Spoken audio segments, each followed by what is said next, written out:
Sorotan selanjutnya, saudara, militer Israel berhasil merebut situs strategis Kastil Be'erot di Lebanon Selatan.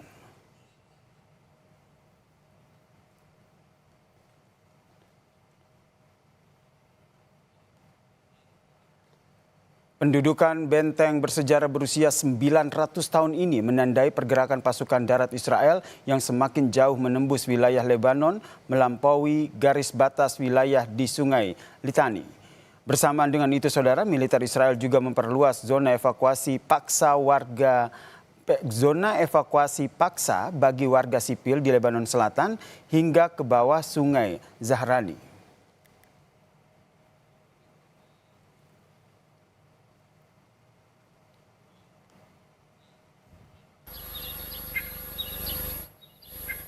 Bendera Israel pun terlihat berkibar di atas benteng peninggalan abad pertengahan yang berada di dekat kota Nabatiyeh, Lebanon Selatan ini, saudara.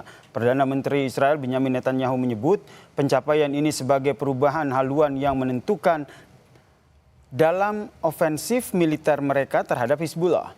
Kastil ini memiliki nilai simbolis yang kuat, di mana Israel pernah mendudukinya pada Perang Lebanon Pertama pada tahun 1982 sebelum akhirnya mundur pada tahun 2000. לילה הלוחמים הגיבורים שלנו כבשו את מוצב הבופור. הם הניפו שם בגאווה את דגל מדינת ישראל ואת דגל חטיבת גולני.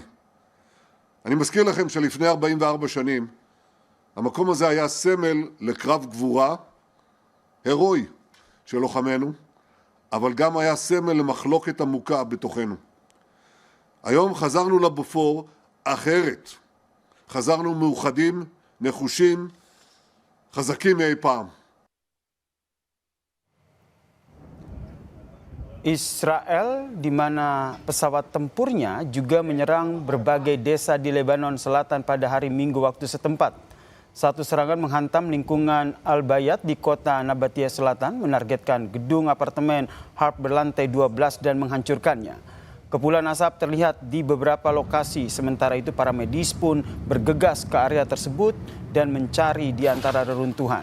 Kementerian Kesehatan Lebanon mengatakan jumlah korban kumulatif dari serangan Israel pada 2 Maret hingga 31 Mei telah mencapai lebih dari 3.400 orang.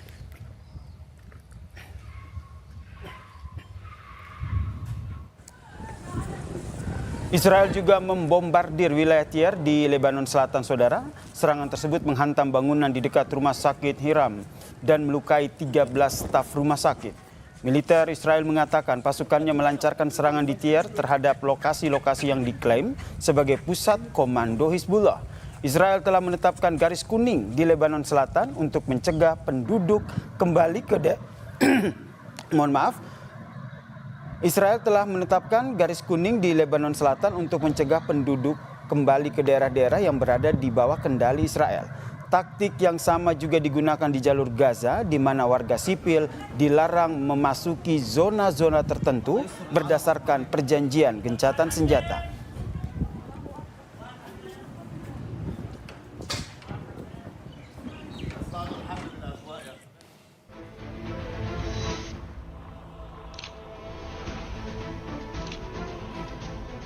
Kelompok Hizbullah merilis rekaman video yang menunjukkan serangan pesawat tanpa awak jenis kamikaze terhadap platform sistem pertahanan udara Iron Dome milik militer Israel. Serangan tersebut dilaporkan menyasar kompleks militer Barak Branit yang terletak di wilayah perbatasan Lebanon Selatan. Waktu dan lokasi serangan tidak dapat diverifikasi secara independen.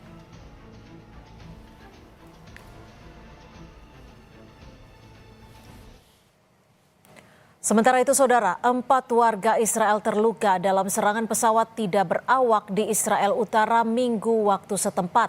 Drone Hizbullah yang bermuatan bahan peledak menghantam lokasi tersebut. Kejadian ini bersamaan dengan perebutan kastil strategis oleh pasukan Israel dalam invasi ke Lebanon.